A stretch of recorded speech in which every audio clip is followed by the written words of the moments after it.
Bienvenue dans cette nouvelle vidéo. Donc, je vais faire un market review. Là, on peut voir que les cryptos et les marchés en général sont en train de recracher vers le bas. Donc, dans cette vidéo, je ferai un market review.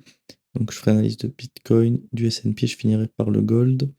Je vais commencer par Bitcoin sur le daily. Je ne fais pas le weekly parce que je l'ai fait dans la première vidéo de la semaine, qui à mon avis était celle publiée mardi. Donc, c'est toujours d'actualité. Sur Bitcoin, sur le daily, les scénarios n'ont pas changé. On est toujours dans un order flow qui est baissier. Structure baissière, donc on s'attend à quoi? À des scénarios baissiers. On était venu faire une mitigation ici dans un PY daily imbriqué dans un PY weekly qui a fait un rejet ici. On avait créé en fait de l'investment avec ce high ici. Et une fois qu'il a été pris, après on a retourné donc le mouvement qui était potentiellement en train de faire un swing pullback ici. On a eu un nouveau PY créé ici que je vous traçais avec un scénario qui était de revenir ici pour down vers ces niveaux de liquidité. On a déjà eu un premier creux qui a été pris. Pour moi, ce sera pas le seul, hein. Là, à mon avis, il y a de fortes chances qu'on vienne récupérer toute cette liquidité. Et ensuite, il faudra voir la réaction qu'on a quand on viendra donc se poser sur notre week low. Donc ça, c'est pour ce qui est déjà des niveaux là. Ensuite, bon, c'est toujours du complexe pullback en fait depuis le 4 février. Donc c'est un price action qui est pas trop intéressant à trader. Les PY sont valides, mais bon, c'est pas les plus pertinents. Là, on aura la création d'un nouveau PY ici, si ce soir on clôture avec la création d'un VG. Donc je vous le mets à l'écran comme ceci pour que vous puissiez le voir. Et je vais le supprimer parce qu'il est donc pas valide pour l'instant. Sur du H4, donc là pareil, on n'a pas eu vraiment beaucoup de changements. On devait être, quand j'ai fait la vidéo à ce niveau-là, en fait on n'avait pas trop de pire. En fait, on avait eu une grosse bougie qui avait été faite comme ça le mardi. Ensuite, on est venu grind up. Ici, on a pris en fait, on a fait une prise de liquidité ici de ce high et après, tac, on se retourne. Donc là, qu'est-ce que je vois? On a créé de nouveaux PY, donc je vais enlever celui-là parce qu'il est un peu trop loin maintenant. Le plus proche, il est à ce niveau-là. Alors, il n'est pas encore validé parce qu'il faudra donc que dans 2h15, on confirme en fait la création du FVG ici. Et donc, si le FVG se confirme, on aura un PY à ce niveau-là. Et ensuite, on en a un deuxième qui s'est créé sur ce niveau. En fait, tous les PY sont valides, mais bon, là actuellement, comme c'est du complexe pullback, c'est des PY qui ont très peu de. En fait, qui respectent très peu souvent les zones, donc il faut être vigilant. C'est du mouvement complexe. Maintenant, H4, vous voyez qu'on est depuis maintenant le 4 février, pareil qu'en daily sur du complexe pullback, en train d'osciller en fait entre le point de choc futur et le plus bas de la jambe de baisse initiale. Donc c'est pas hyper pertinent. Donc là, oui, voilà. On a ces PY pour chercher des shorts, les deux ici. Enfin, celui-là, il faudra voir s'il se confirme. Et en target, pof, là ça se voit clairement, on commence à avoir beaucoup de lots qui s'accumulent ici. Alors que les highs, on a pris en fait, il ne nous reste plus que ces deux ici. Donc pour moi, on a de fortes chances de venir récupérer à minima cette zone. Les deux ici, pourquoi pas donc perpétuer la structure à la baisse, étant donné que tout est aligné en fait à la baisse, on s'attend à avoir des mouvements baissiers. Donc c'est tout ce que j'ai à dire sur Bitcoin. Avant de continuer la vidéo, je vous rappelle que mon algorithme de hedging sur Bitcoin est toujours disponible. Donc cet algorithme, je vous le rappelle, il a pour but d'avoir une stratégie spot sur Bitcoin, donc pour but de capturer au maximum les hausses comme on a eu ici. Et vous voyez que quand le prix baisse, comme par exemple depuis presque maintenant 3-4 mois, l'algorithme n'est quasiment pas exposé au Bitcoin, parce qu'en fait il est sorti du marché, donc ça nous protège des crashs. On parle d'une performance de 470% depuis plus de 3 ans. Et là, au jour d'aujourd'hui, on est à 205% de surperformance par rapport à Bitcoin. Donc vous avez tout en description avec le lien de mon site internet si vous voulez vous aussi analyser en fait le rendement historique si vous aviez par exemple investi 20 000 dollars sur la période. Vous avez ici tout l'historique des transactions si ça vous intéresse. Et vous avez également toutes les informations sur le site pour plus de détails. Ici, on peut voir qu'il y a le processus de déploiement de cet algorithme. Si vous voulez profiter de cet algorithme, c'est très simple. Vous avez juste à sélectionner en fait votre forfait ici. Et après, vous connectez juste votre exchange à notre outil partenaire. Et après, la stratégie elle peut opérer 24 heures sur 24 d'une manière 100% automatisée. Donc, vous retrouvez tous nos tarifs juste en dessous. Et vous avez également aussi une vidéo de présentation ici pour avoir plus de détails sur cet algorithme juste en haut du site. Je vais continuer la vidéo donc avec l'analyse du S&P 500. Donc sur le daily, le scénario que je vous parlais maintenant depuis la semaine dernière, c'est ça, oui, c'est réalisé. C'est-à-dire qu'on est venu rebalancer le VG ici dans notre POI que je marquais à ce niveau-là. Et qu'est-ce qui s'est passé dans ce POI? On a eu donc un rejet. Et hop, on a eu donc la clôture en dessous ici de notre lot de l'order flow. Donc là, donc, on a eu un BOS d'order flow, donc clairement, la structure déjà elle continue à la baisse. Donc ce POI n'est plus valide, il a déjà été en fait accompli. Si on revient dedans, ce sera donc un choc haussier. Par contre, si ce soir on clôture comme ceci, on aura la création d'un nouveau POI à ce niveau-là, donc qui sera aussi intéressant pour chercher des shorts comme ceci. Donc maintenant, on attendra la clôture de cette journée pour voir en fait ce qui va se passer.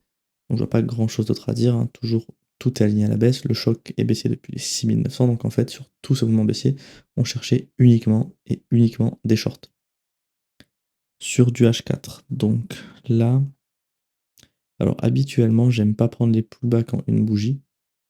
Par contre, là si on clôture en dessous de ce niveau-là, je considérais que c'est un pullback valide parce qu'on a quand même fait une très belle jambe, on a duré pendant un petit moment.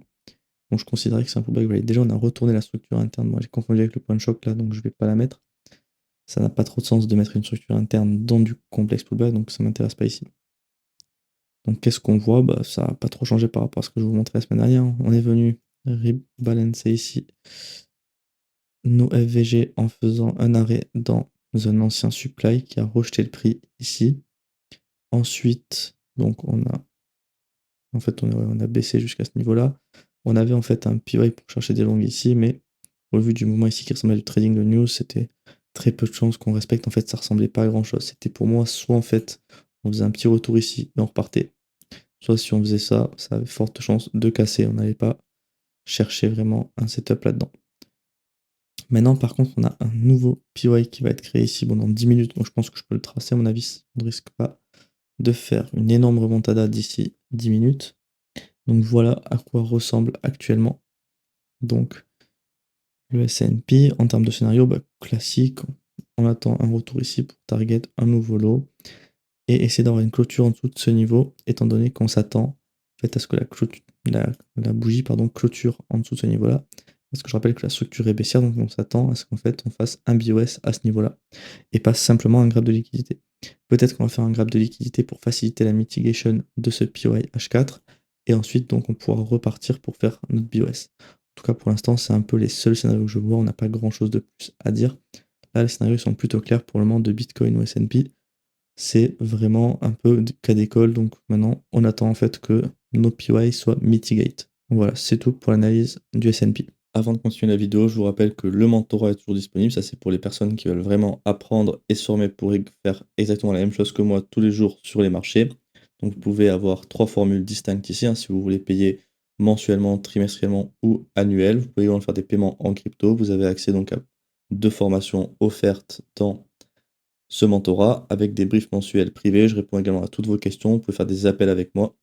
Et donc, ce sera des cours vidéo pédagogiques. Vous aurez également accès au groupe privé, donc en fait via Discord, pour discuter. Je vous mets aussi plein de ressources dedans, donc n'hésitez pas à nous rejoindre si vous voulez vraiment apprendre à maîtriser les marchés. Et donc pour finir la vidéo, l'analyse du gold, on a eu sur le daily aucun changement parce que vous voyez que en fait depuis mardi, on est coincé. En fait, on est coincé dans cette bougie.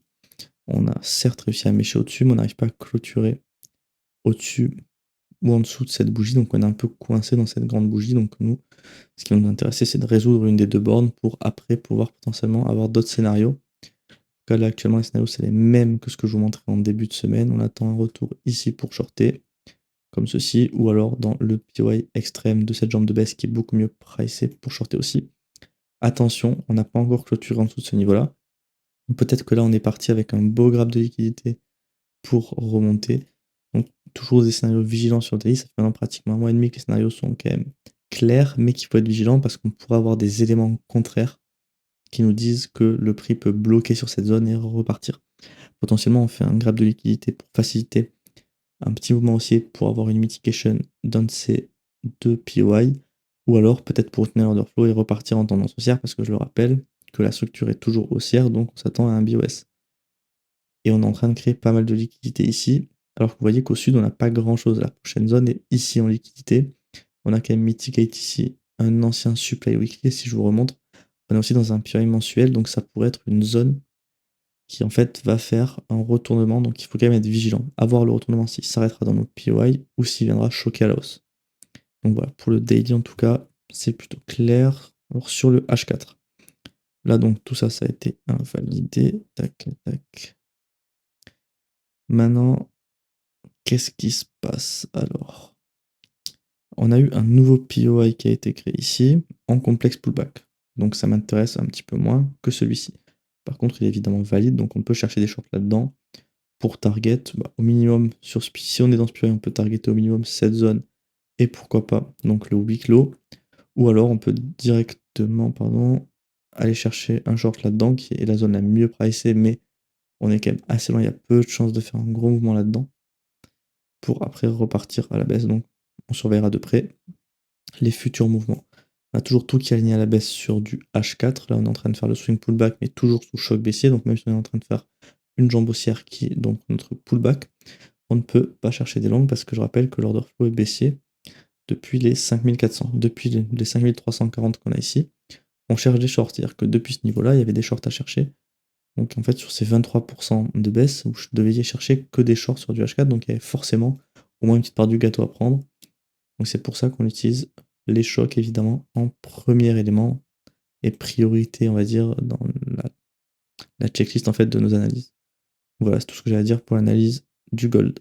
Je vous remercie d'avoir regardé cette vidéo, surtout n'oubliez pas de vous abonner à la chaîne et de liker la vidéo si le contenu vous plaît et pour me soutenir. Vous pouvez également activer la cloche des notifications pour être averti des dernières analyses publiées. Et n'hésitez pas à faire dans l'espace commentaire vos suggestions d'analyse. Si vous auriez d'autres assets que vous aimeriez que j'analyse, je peux faire n'importe quoi tant que c'est sur TradingView. Et également, n'hésitez pas à me suggérer d'autres timeframes. Si vous voulez que je fasse des points mensuels ou intraday avec du M15, n'hésitez pas à me le mentionner dans l'espace commentaire.